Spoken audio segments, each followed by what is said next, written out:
Hi everyone. In today's Power BI DAX tutorial, I am going to show you how to use the average function, a simple but essential way to find the mean value of a column in your data. Average function in a DAX calculates the arithmetic mean of all numbers in a column. In other words, it adds them up and divides by the number of values. Means it adds them up and divides by the total number of values. The syntax is very simple here. Average of sales is equal to it's a name that we can give and average function name and the field. The sales amount is a field which I am using here.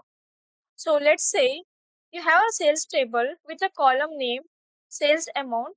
So average sales is equal to average of data and sales amount. Data is the table name. Power BI will go through all the values in that column, like it will go through all the values in that column, calculates the total, divide by the number of entries, and return the averages.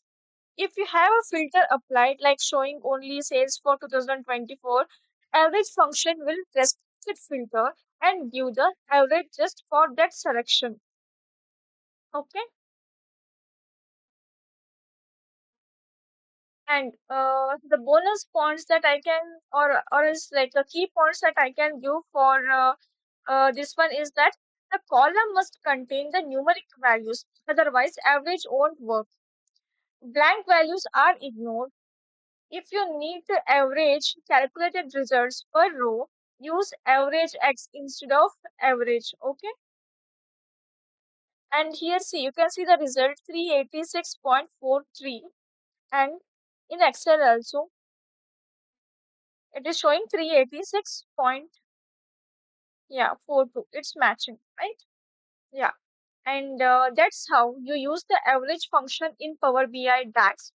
If this helped you, hit like, subscribe, and check out my other videos for more quick Power BI tips. See you in the next one.